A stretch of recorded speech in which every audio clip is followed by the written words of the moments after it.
Song of the Open Road by Walt Whitman. First of all, let me ask you a question. Which is your favorite mode of travel? You can travel by airways, waterways, railways, and roadways. I know most of you will like to fly in an aeroplane, but then it comes with a price. So think and write down your favorite mode of travel. Whenever you plan to go on a journey, you have to make some preparation. First comes your destination. You should know where you want to go. Then you have to decide how will you get there. By aeroplane, by bus, by car. You have to decide where will you stay.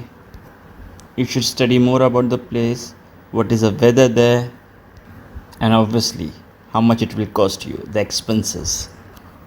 At the same time, you have to be prepared for any hindrances, problems, or difficulties you may face during your journey. If you meet an accident, if the aeroplane is cancelled, the train is cancelled, if you are robbed of the money, if you fall short of money, there are many known and unknown problems you may face during your journey. Whenever you go on a journey, you should be disciplined and follow certain rules. You might go alone, you might go with your family, you might go with your friends. If the group is small, group is big, you should follow certain do's and don'ts. You should restrict yourself. You will be mostly going to an unknown place. The rules, the regulation, the customs of that place you have to follow. If you get lost, what you will do?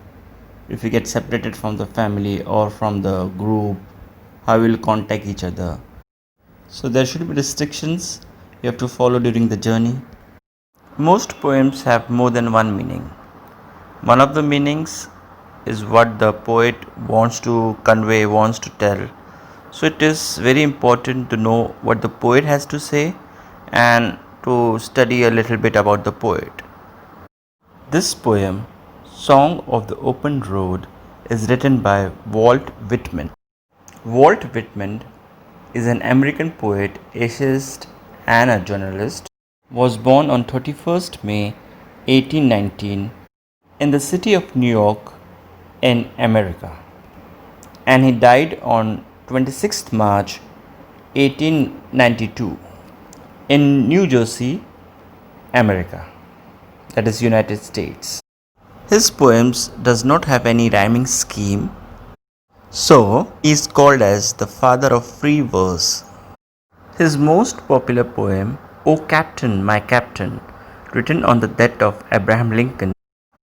The poem, Song of the Open Road, is a part of his major work, Leaves of Grass, published in July 1855. The section 1 of the poem, which we will be studying, has a beautiful blend of self-awareness, free will, and tenderness of heart. It tells us about poet's realization that along the journey of life, one will face the test of wisdom. And this test of wisdom cannot be taught in any school or university. He is against staying in one place for too long. Song of the Open Road by Walt Whitman. Afoot and light-hearted, I take to the open road. Healthy, free, the world before me, the long brown path before me, leading wherever I choose. Henceforth I ask not good fortune, I myself am good fortune. Henceforth I whimper no more, postpone no more, need nothing. Done with indoor complaints, libraries, and querulous criticisms. Strong and content I travel the open road, the earth that is sufficient. I do not want the constellations any nearer. I know they are very well where they are. I know they suffice for those who belong to them. Still here I carry my own delicious burdens. I carry them, men and women. I carry them with me wherever I go. I swear it is impossible for me to get rid of them. I am filled with them and I will fill them in return. The main theme of the poem is freedom, liberty, and free will. As the poem is in first person narrator, and the repetition of the word I gives the feeling that you are the narrator of the poem and it's your own words and thought. The title, Song of the Open Road. When do you sing? When you're happy, when you're cheerful, when you're delighted. So the word song emphasize on happiness. Then the open road. The road does not discriminate amongst person, whether you are a rich person, whether you're poor, whether you're walking, where you're going, where Mercedes. You mostly use the same road. So the first thing that a road signifies is equality. Now everything on the road keeps moving forward towards its destination. So the next thing that the road signifies is mobility. No matter where you want to go, from where you'll start your journey, from the road. So every new journey starts from the road. So the road also signifies a new beginning, a starting, a new starting.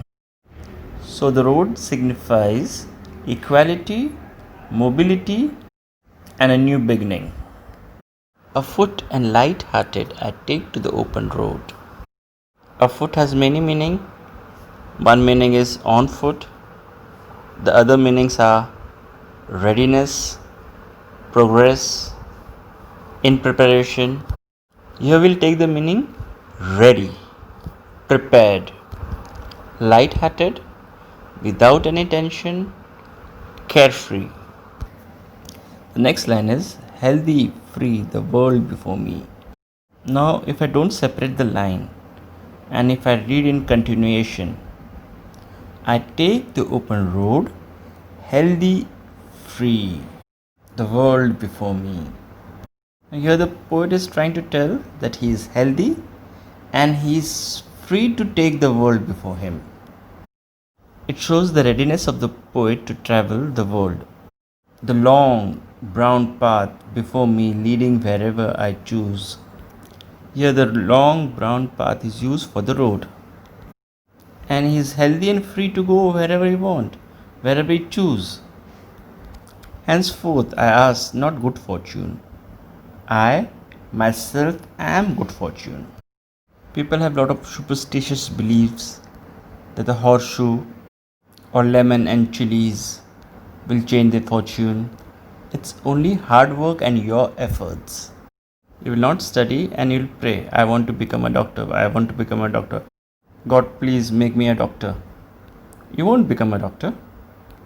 So you have to work hard. You should be confident that I will, I can, and I will. That's what the poet says. I myself am good fortune. Henceforth, I whimper no more, postpone no more, need nothing. Whimper means crying out of pain or out of fear. It's a sign of weakness. Postpone no more. You keep on postponing. Every day you will say, I'll do it from tomorrow. And tomorrow never comes. So when is the best time to start? Now. So postpone no more. Contentment is a big thing. Satisfaction. If you're satisfied with what you have, you don't need anything else.